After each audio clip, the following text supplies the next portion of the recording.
The night my parents publicly declared I was no longer their daughter, I believe my life had ended in front of dozens of strangers. I had imagined many ways my 25th birthday could unfold, but never this. My name is Claire. I'm 33 years old now, and after everything that happened, I can finally tell this story without breaking apart every time I remember that night. 8 years ago, my parents invited me to a well-known family restaurant in downtown Chicago. They insisted on paying for dinner and told me they wanted to celebrate my 25th birthday properly. At first, nothing seemed unusual. My mother smiled more than usual. My father was surprisingly quiet, and several relatives had already arrived before I walked through the doors. The hostess led me toward a long table decorated with balloons and birthday flowers. My cousins greeted me warmly, my aunt hugged me tightly, and everyone wished me a happy birthday.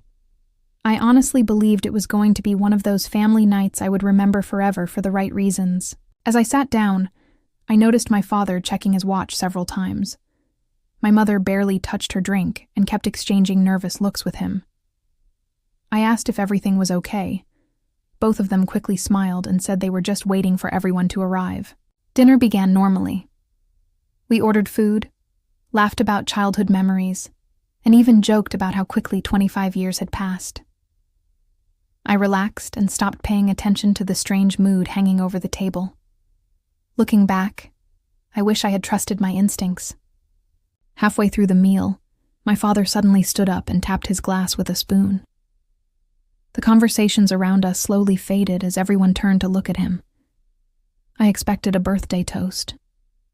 Instead, his expression remained cold and unusually serious. He cleared his throat before speaking.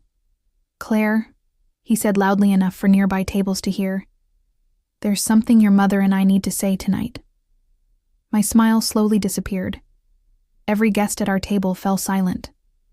I glanced toward my mother, hoping she would explain, but she simply stared down at her folded hands. My heart began beating faster as I realized this wasn't part of any celebration. My father continued speaking. "We've reached a point where we can't support your choices anymore." His words confused me. I had no idea what he was talking about. I quietly asked, "Dad, what choices?" Instead of answering me directly, he looked around at the relatives sitting beside us. "Everyone here deserves to know the truth," he announced. I felt dozens of eyes suddenly turn toward me. I tried to stay calm. "Can we talk about this privately?" I asked. He slowly shook his head. "No, this needs to be said here." The restaurant became so quiet that I could hear glasses being placed on nearby tables. Even people who didn't know us had stopped eating to watch what was happening. My father took a deep breath before saying the words that completely changed my life. "From this moment forward, you're no longer part of this family." For several seconds, I honestly thought I had heard him wrong. I looked at my mother, expecting her to stop him, but she remained completely silent. The silence hurt even more than his words. "What are you talking about?" I whispered. My voice barely sounded like my own. My father didn't soften his tone. "You've ignored our wishes, embarrassed this family, and refused to do what we asked. We won't accept it anymore." I felt every face around the table staring at me. My cousins looked shocked. My aunt covered her mouth. Nobody seemed to know what to say. I slowly stood from my chair, struggling to understand what was happening. "You're really doing this on my birthday?" I asked. Neither of my parents answered. I picked up my purse with trembling hands, refusing to let anyone see the tears filling my eyes. I wasn't going to beg people to keep loving me. As I turned toward the restaurant entrance, I noticed several people sitting 3 tables away watching everything unfold. One older woman hadn't looked away from me for even a second.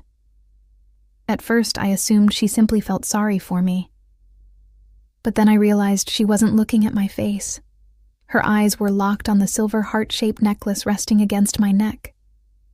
Her expression suddenly changed from sympathy to complete shock. She slowly stood from her chair, her hands shaking as tears filled her eyes. The man sitting beside her looked from the necklace to me with the same stunned expression. Before I could reach the exit, the woman hurried toward me, stopped only a few feet away, and asked in a trembling voice, "Please, can you tell me where you got that necklace?" I stopped walking and instinctively reached for the silver heart-shaped necklace resting against my neck. My emotions were already overwhelming, and the stranger's question caught me completely off guard. I looked at her carefully. Tears were streaming down her face, yet there was something strangely familiar in the kindness behind her eyes. "I've had this necklace for as long as I can remember," I answered honestly. "My parents gave it to me when I was little." As soon as I said those words, I glanced back toward my parents. Both of them had suddenly gone completely still. The woman covered her mouth with one trembling hand. The man standing beside her gently placed a hand on her shoulder, trying to steady her. He looked almost as emotional as she did. "I'm sorry," I said politely. "Do we know each other?" The woman slowly shook her head. "My name is Evelyn," she replied softly, "and this is my husband, Thomas." She paused for several seconds before continuing. "That necklace belonged to our daughter." I stared at her without understanding. "Your daughter?" I repeated quietly. Evelyn nodded. 25 years ago, when our baby was born, we placed that necklace around her neck before she was taken for a routine examination. Her voice cracked as she struggled to continue. "We never saw her again." The words hit me so suddenly that I couldn't respond. Around us, several people in the restaurant had quietly stopped talking again. Even the waitstaff seemed frozen by the conversation unfolding near the entrance. Thomas reached into his wallet and carefully removed a worn photograph. His hands shook as he handed it to me. The picture showed two young parents smiling while holding a newborn baby wrapped in a hospital blanket. Around the baby's tiny neck hung a silver heart-shaped necklace identical to mine. I looked down at my own necklace, then back at the photograph. Every tiny detail matched perfectly. This can't be possible," I whispered. Evelyn nodded through tears. "I've looked at that picture almost every day for 25 years. Behind me, I heard a chair scrape sharply across the floor. I turned and saw my father walking toward us much faster than before. My mother followed only a few steps behind him. "Claire," my father said firmly, "it's time for us to leave." His sudden interruption felt strange. Just moments earlier, he had publicly disowned me. Now he wanted to take control of the conversation. I looked at him in confusion. "Dad, this woman says this necklace belonged to her daughter." He didn't even look at Evelyn. Instead, he answered quickly. "She's mistaken." Evelyn stepped forward. "No, I'm not." Her voice remained calm despite her emotions.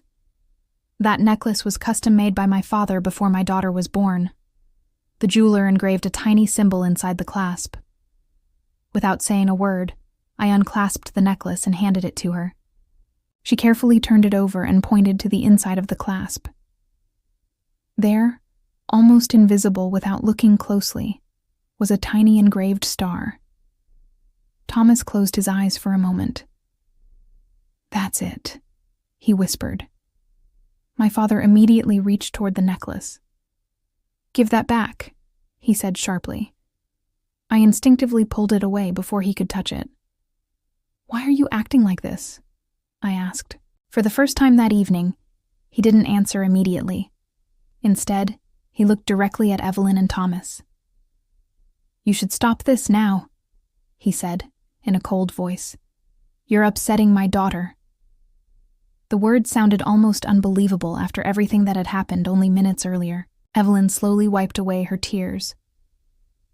"If she's truly your daughter," she said quietly, "then you won't mind answering a few simple questions." Neither of my parents replied. Thomas spoke next. "Where was she born?" My father hesitated. "What hospital?" Thomas asked again. My mother looked toward the floor. I had never seen either of them struggle to answer such an ordinary question. My heartbeat grew faster with every passing second. Finally, I looked directly at my parents. "Answer him," I said softly. My father rubbed the back of his neck before speaking. "Claire, this isn't the place." "No," I replied. "After everything that's happened tonight, this is exactly the place."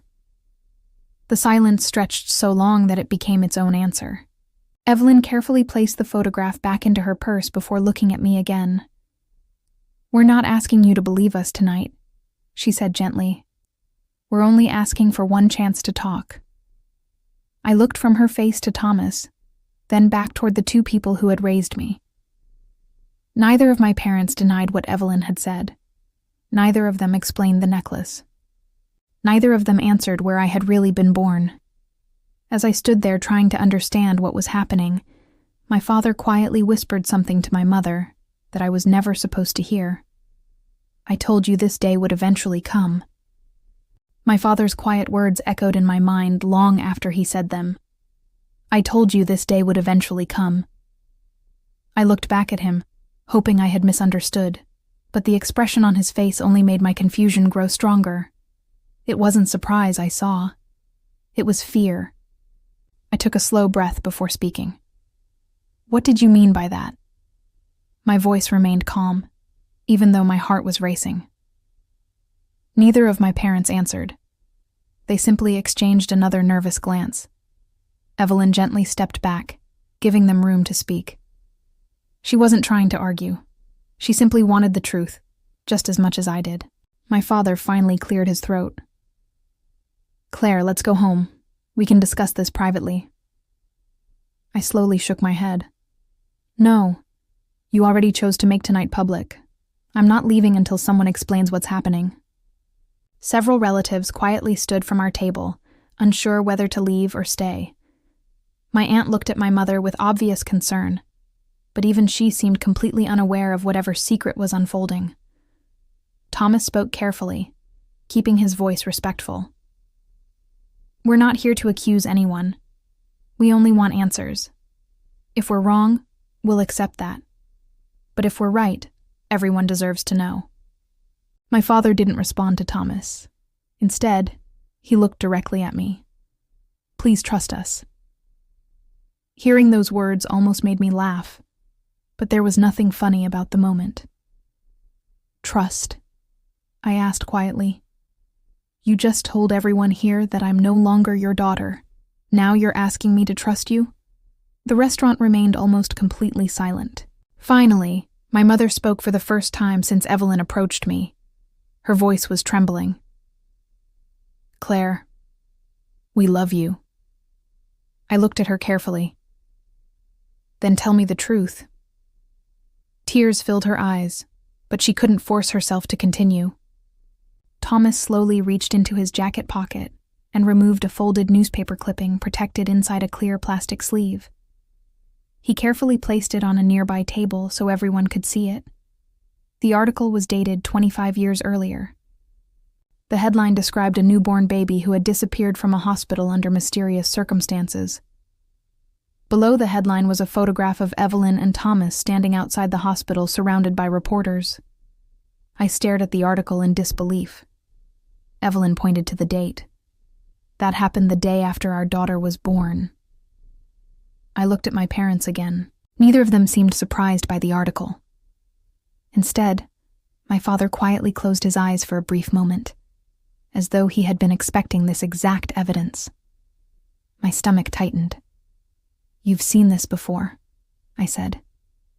He opened his eyes but still didn't answer. The silence felt heavier than any explanation. Thomas gently continued.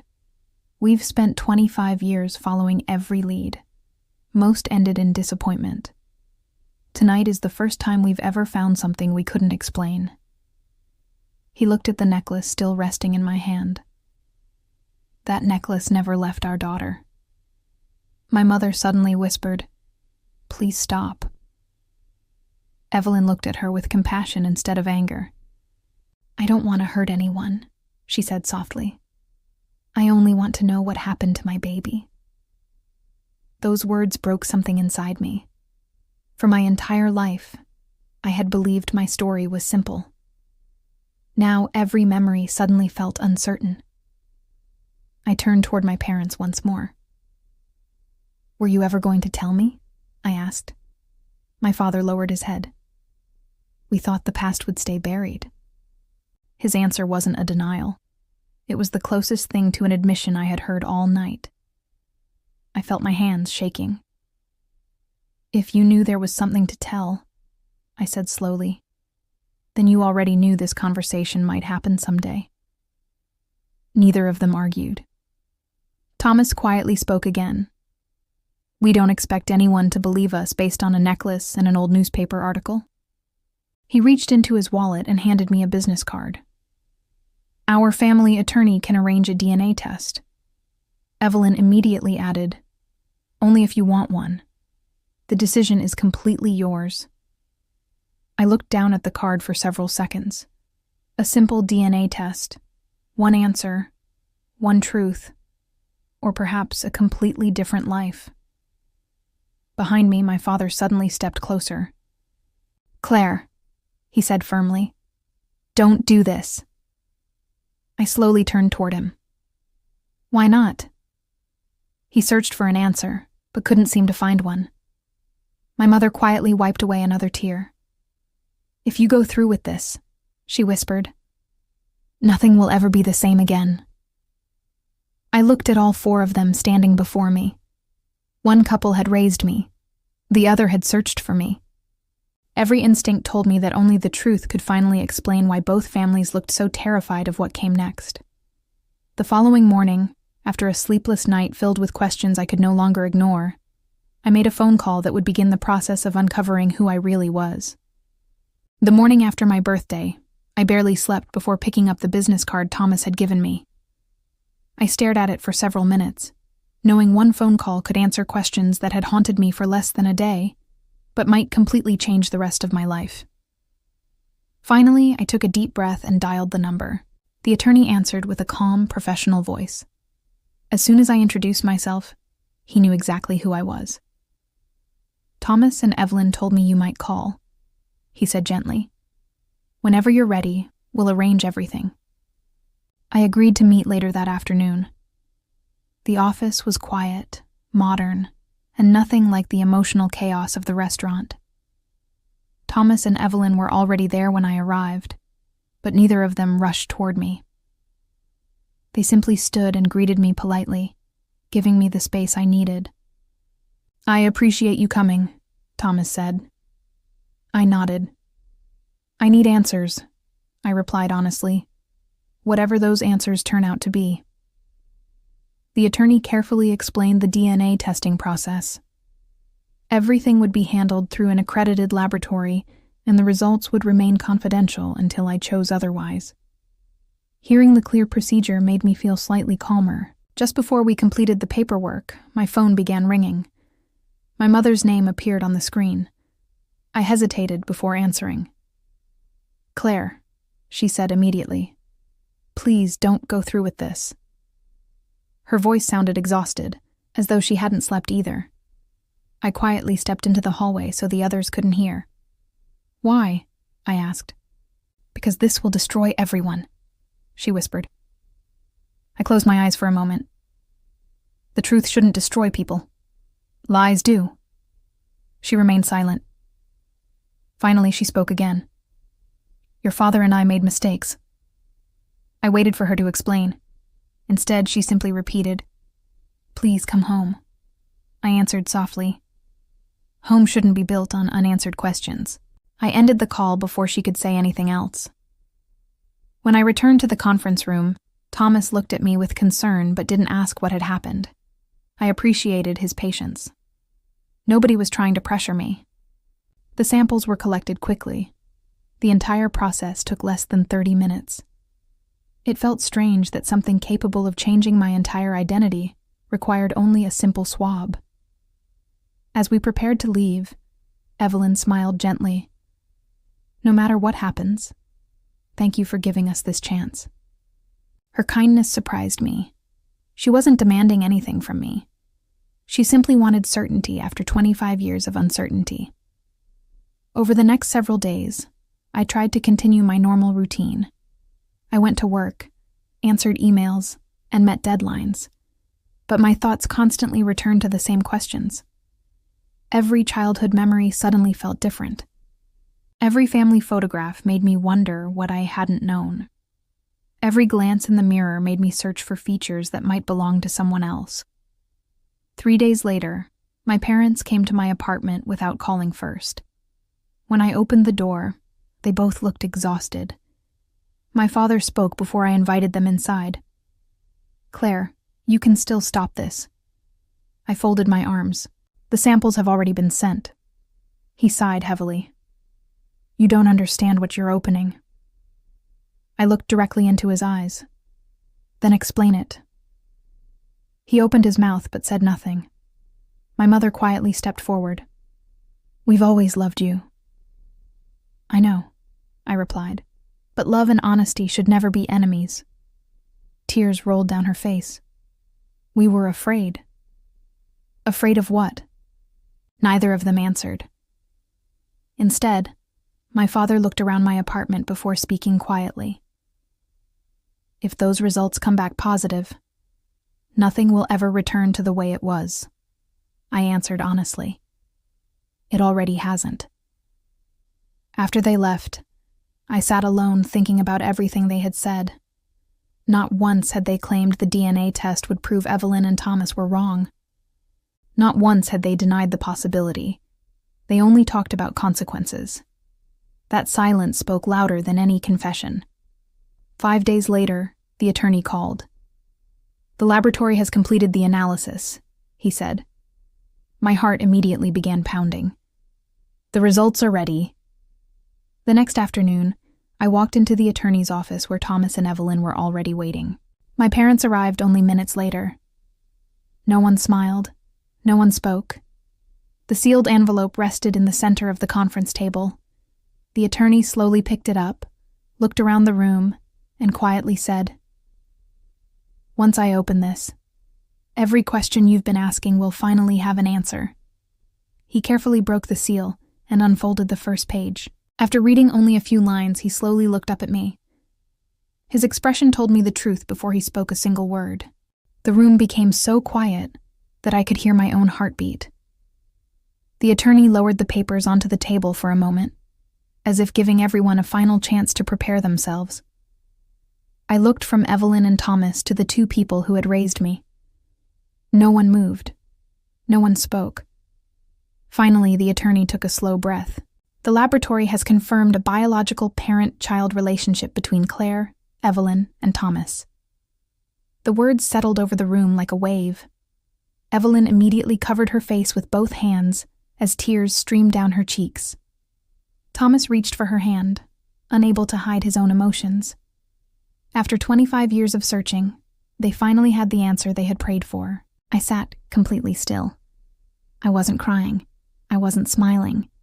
I simply couldn't process what I had just heard. Across the table, my mother quietly closed her eyes. My father stared at the floor without saying a word. The attorney continued carefully. "There is no doubt regarding the results." I slowly looked toward my parents. "So, you knew?" My father rubbed his forehead before answering. "We always feared this day would come." "That isn't an answer." He nodded. "No." For several seconds, nobody spoke. Then my mother finally whispered, "We didn't take you." Every person in the room looked toward her. She took a shaky breath before continuing. "When you were almost 2 years old, a family friend came to us. She said a little girl needed a home immediately. She told us the paperwork had already been handled." I frowned. "You never questioned it?" "We were told everything was legal." Thomas leaned forward. "Who was the family friend?" My father answered quietly. "Her name was Margaret." Thomas immediately looked at Evelyn. "I remember that name." Evelyn slowly nodded. "She worked at the hospital." The room fell silent again. The attorney quickly wrote the name down. If that's accurate, investigators may finally have a direction after all these years. I looked at my parents again. You never tried to confirm where I came from? My mother burst into tears. We should have. Her voice cracked with regret. We were young. We wanted a child so badly. We believed what we were told because it was easier than asking difficult questions. I listened carefully. Nothing they said erased what had happened. But I could finally hear regret instead of excuses. Thomas spoke gently. We're not here to punish anyone. Evelyn nodded through her tears. We lost our daughter. She looked toward my parents. And you spent 25 years raising her. Those words surprised everyone. There was no anger in her voice, only sadness. My father slowly looked up for the first time. I'm sorry. It was the first genuine apology I had ever heard from him. I don't know if forgiveness is possible, he continued, but if we had known the truth, we would never have stayed silent. The attorney carefully reminded everyone that more investigation would be needed before anyone fully understood what had happened decades earlier. For me, however, one truth was already clear. I had not imagined the feeling that something never completely fit. Now, I finally knew why. Over the following weeks, I met Evelyn and Thomas several times. We shared old photographs. They told me about the day I was born. They showed me pictures of grandparents, cousins, and relatives I had never known existed. At the same time, I didn't cut my parents out of my life overnight. They had made painful mistakes. They had hidden the truth. But they had also been there for every school concert, every broken bone, every graduation, every birthday, until the one that changed everything. Life wasn't divided into simple heroes and villains anymore. It was far more complicated than that. Months later, investigators officially reopened the decades-old hospital case after the new DNA evidence connected several forgotten records. Whether every answer would ever be found remained uncertain. But I finally had the truth that mattered most. I knew where I came from. I knew who had loved me from the very beginning. And I knew that love isn't measured only by biology or by years together. It's measured by the courage to choose honesty, even when it changes everything. On my 26th birthday, I celebrated with both families sitting at the same long table. The pain of the past hadn't disappeared. Some wounds never fully do. But this time, no one was hiding secrets. No one was pretending. As I looked around the room, I realized that losing one version of my life had allowed me to discover another. For the first time, I wasn't celebrating the family I thought I had. I was celebrating the complete truth of who I had always been. A week after the DNA results changed my life forever, the attorney called and asked everyone to meet again. His voice sounded serious but calm. I arrived at his office wondering what else could possibly be left to uncover. Evelyn and Thomas were already seated beside each other, holding hands quietly. My adoptive parents sat across the room, avoiding everyone's eyes. The silence felt heavy, as if every person already knew another difficult truth was waiting just beyond the next sentence. The attorney opened a thick folder filled with old records collected from hospitals, county archives, and court files. He explained that investigators had finally connected several forgotten documents that had never been reviewed together before. Most of the paperwork came from more than 25 years earlier. Some pages were faded, while others carried handwritten notes that raised more questions than answers. He carefully spread copies across the conference table so everyone could follow the timeline. He pointed to one employment record from the hospital where I had been born. A private administrative employee named Margaret had worked there during the same period several newborn records disappeared. She was not a doctor or nurse, but her position gave her access to patient files and discharge paperwork. According to investigators, she had quietly arranged illegal infant placements by taking advantage of weak record-keeping before modern digital systems existed. The attorney explained that the investigation suggested Margaret had worked with people outside the hospital to move babies into homes without completing legal adoption procedures. The system depended on altered paperwork, missing signatures, and families trusting that every document they received was legitimate. No one in the room spoke as we listened. Every new sentence made the past feel more unbelievable.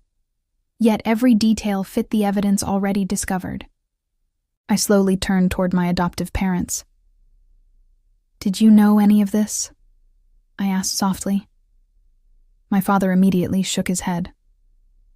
"No," he answered. "We knew you weren't adopted through the normal legal process, but we truly believed the woman who brought you to us had authority to arrange everything." His voice carried regret instead of defensiveness, and for the first time, I believed he was telling the complete truth about what he had known. My mother wiped tears from her face before speaking. Margaret showed us documents with official stamps. She introduced us to people who acted like lawyers. We were desperate to become parents. We asked questions, but every answer sounded reasonable. She looked directly at me. Looking back, we ignored warning signs because we wanted to believe everything was real. That mistake has followed us every single day. Thomas leaned forward carefully. "Did you ever meet anyone else involved?" My father slowly shook his head again. "Only Margaret. She controlled every meeting.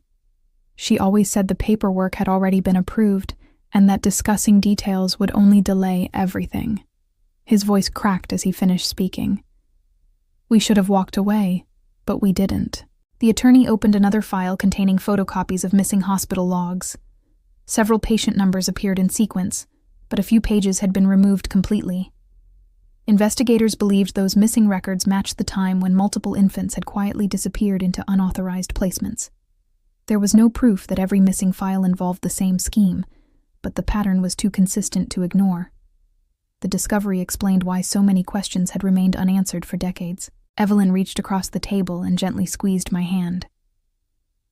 "None of this changes how much we love you," she said quietly. "We lost 25 years together, but we're grateful we finally found each other." Her kindness reminded me that this meeting wasn't about choosing sides. It was about uncovering the truth that everyone had been denied for far too long. I looked at both families sitting together in the same room. The pain was still there, but something else had begun to grow alongside it. Understanding. My adoptive parents had made serious mistakes, yet the evidence suggested they had also been deceived by someone who understood exactly how to exploit hope and desperation. That realization didn't erase the past, but it made it more complicated than simple blame. Before the meeting ended, the attorney carefully closed the final folder. "The investigation is continuing," he explained.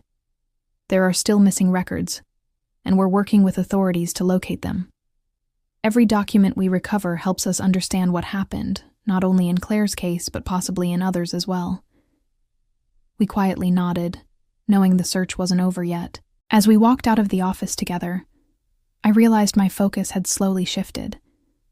I still wanted answers, but anger no longer controlled every thought. I wanted to understand the people connected to my life instead of letting bitterness define it.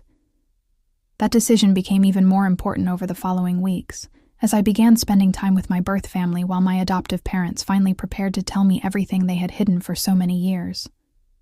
Over the next several weeks, my life settled into a routine that would have seemed impossible only a month earlier.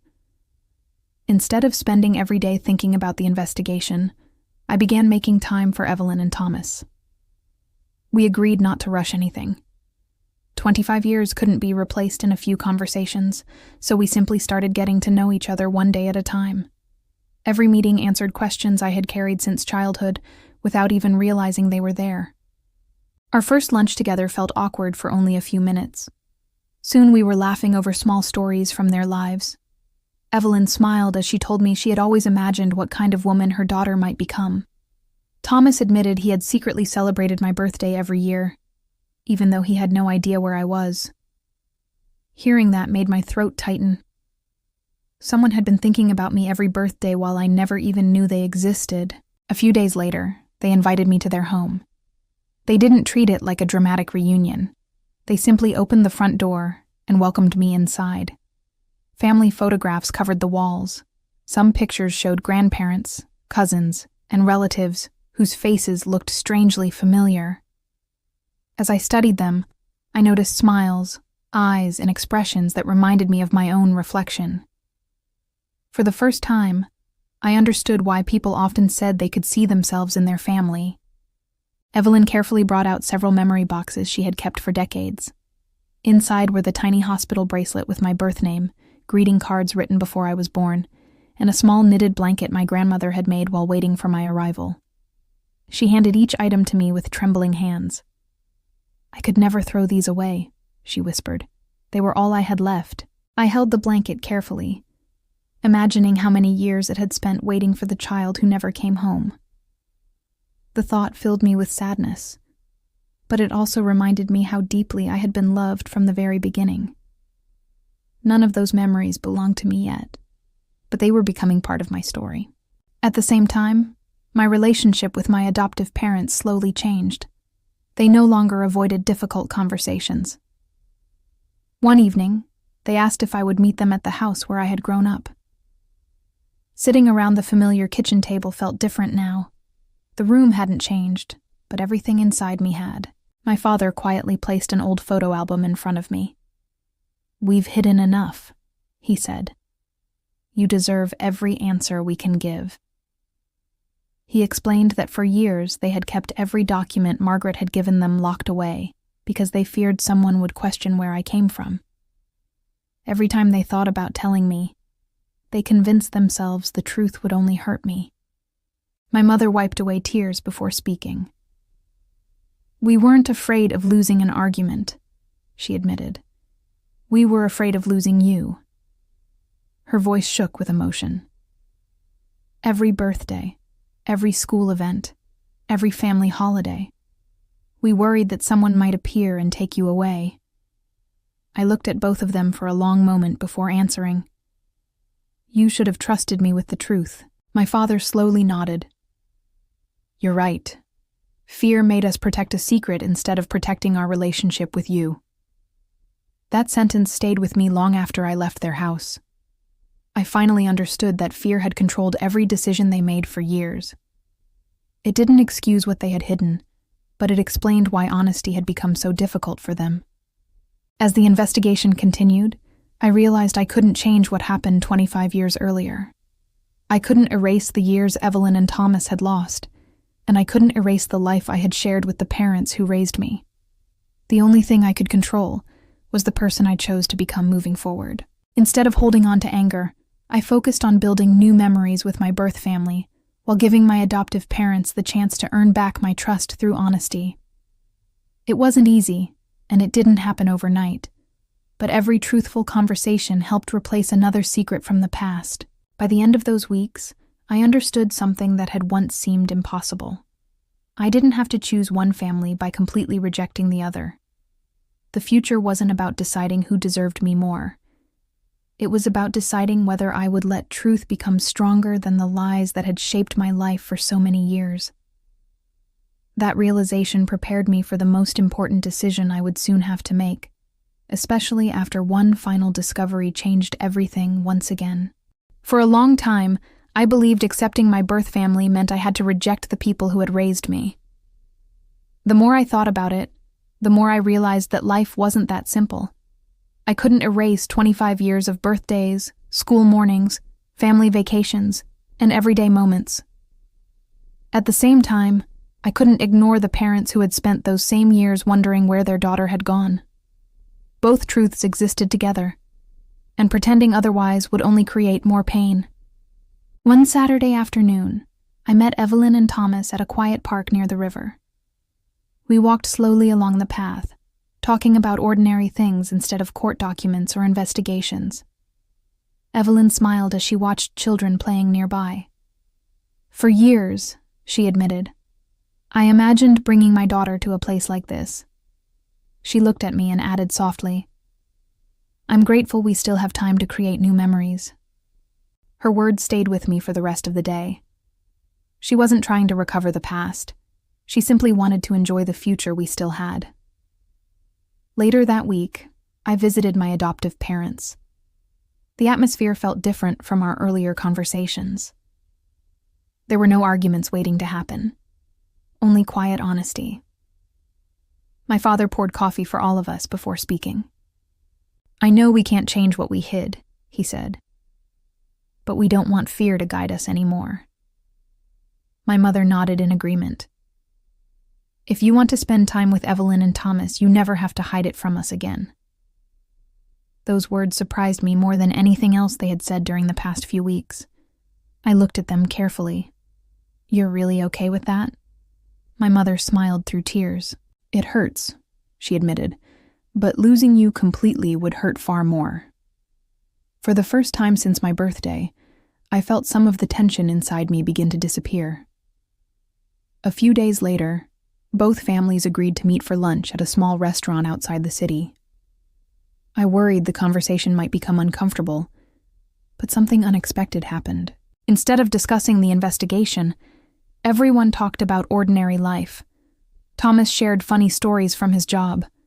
My father laughed at one of them before he even realized it. Evelyn complimented my mother's homemade pie after hearing me describe it. The conversation wasn't perfect. There were awkward pauses. There were emotional moments, but nobody raised their voice. Nobody blamed anyone. Everyone simply listened. Watching both families sit at the same table reminded me that healing doesn't happen through dramatic speeches. It grows through small moments of respect, repeated over time. As we prepared to leave, Evelyn quietly hugged my mother. "Thank you for raising her safely," she whispered. My mother immediately began crying. "I wish we'd told the truth much sooner." Evelyn gently squeezed her hand. "So do I." That simple exchange carried more healing than weeks of difficult conversations. Driving home that evening, I realized forgiveness wasn't something that arrived all at once. It was a decision I had to make repeatedly. Forgiveness didn't erase mistakes. It didn't remove consequences. It didn't pretend the past never happened. It simply allowed the future to become bigger than the pain. I promised myself that I would never forget what had happened. The truth mattered too much for that. But I also refused to spend the rest of my life trapped inside anger. The investigation continued quietly in the background while life slowly moved forward. Every week brought another conversation, another shared meal, another memory replacing an old wound. I finally understood that I didn't have to erase one family to accept the other. Both had shaped the person I had become. One had given me life. The other had raised me. Neither truth canceled the other. Just when I believed the hardest part of my journey was finally behind me, the attorney called once again. His voice sounded calm, but there was unmistakable excitement beneath it. "We've found something," he said. "It's a sealed letter that no one knew still existed." He paused before adding the sentence that immediately made my heart race. "I think it answers the final questions your families have been carrying for 25 years. The attorney asked both families to meet at his office the following afternoon. His phone call had been brief, but the words, "a sealed letter," stayed in my mind all night. I couldn't stop wondering who had written it, why it had been hidden, or how it had survived for more than 25 years without anyone discovering it. By the time I arrived, everyone else was already waiting in the conference room. The atmosphere felt very different from our earlier meetings. Months had passed since the shocking DNA results. We no longer sat on opposite sides of the room. Instead, both families quietly gathered around the same table. There was still sadness, but there was also trust beginning to grow. The attorney placed a large evidence envelope on the table. "This was recently found inside a sealed archive box during the investigation," he explained. "It had never been entered into the official case file." He carefully opened the envelope and removed several handwritten pages. The letter was written by a nurse who worked at the hospital during the time Claire disappeared. Every person in the room leaned forward. The attorney looked at us before speaking again. "She wrote this statement shortly before retiring, hoping someone would eventually find it if the truth was ever investigated again." He began reading aloud. The nurse described noticing unusual paperwork involving newborn records. At first, she believed the mistakes were simple clerical errors. But over time, she realized certain files repeatedly disappeared after passing through Margaret's office. She quietly documented everything she witnessed. The letter explained that several infants had been placed with unrelated families through unofficial arrangements disguised as legal adoptions. Whenever the nurse questioned the missing records, she was told to stop asking questions and continue her work. She refused. According to her letter, she secretly copied several documents before they disappeared forever. She planned to report everything to hospital administrators. Before she had the chance, Margaret suddenly resigned, and many files vanished with her. The nurse believed someone inside the system had helped hide the evidence, but she never discovered exactly who. As the attorney continued reading, the room became completely silent. The nurse ended her letter with words that immediately filled my eyes with tears. "If these children are ever found, please tell them they were never abandoned. Someone fought for them, even if we couldn't stop what happened." No one spoke for several moments. Evelyn quietly covered her mouth while tears rolled down her cheeks. Thomas reached for her hand. My adoptive parents sat motionless, listening to every word. The letter didn't erase anyone's mistakes, but it finally answered one painful question. My birth parents had never given me away. Someone had taken that choice from them. The attorney carefully placed the pages back inside their protective sleeve. "This letter confirms investigators were looking in the wrong direction for years," he explained. "It also supports the evidence showing multiple families were separated through the same illegal placement scheme." I slowly looked around the room. "So we weren't the only family?" He nodded. "No." The realization filled me with both sadness and gratitude. Sadness because so many other families had suffered. Gratitude because someone had cared enough to leave behind the truth. My father quietly broke the silence. "I wish we'd known." His voice sounded older than I had ever heard it. "If we'd understood what really happened, we would have gone to the authorities ourselves." Thomas looked at him before answering calmly. "We can't change those years." My father slowly nodded. "But we can make sure the truth finally reaches every family still searching." No one disagreed.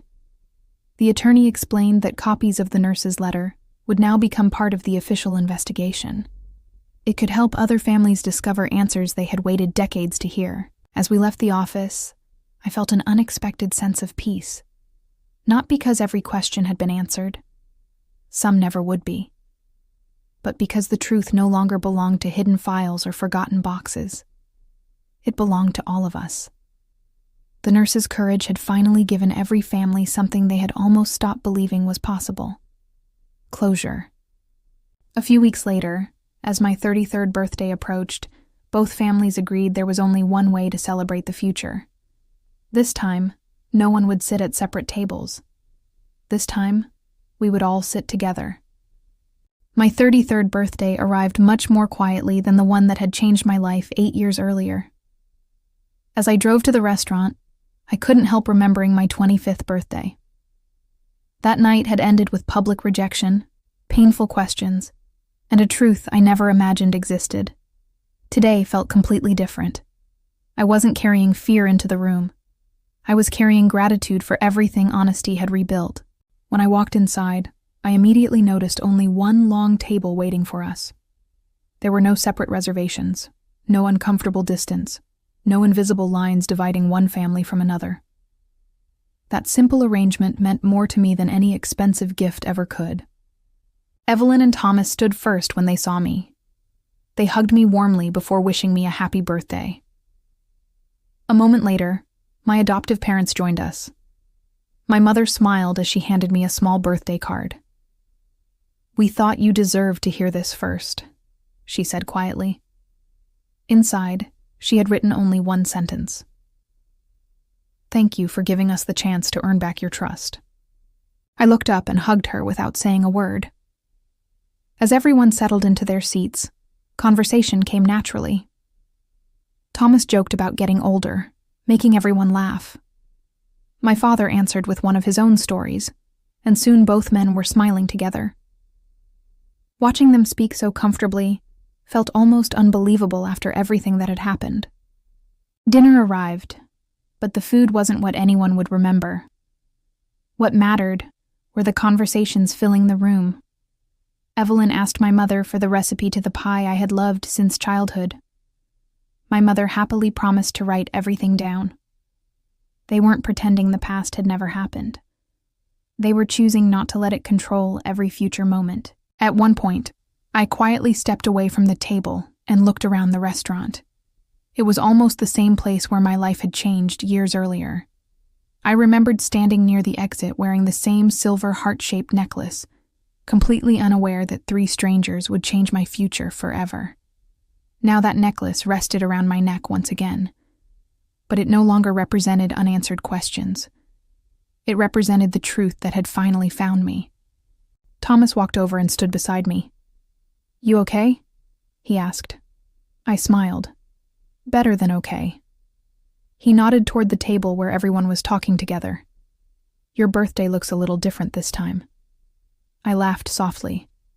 I never imagined it would look like this. Neither of us said anything for a few moments. Sometimes silence carried more meaning than words. When we returned, dessert had just been served. Instead of making a formal speech, I simply stood and looked at everyone gathered around the table.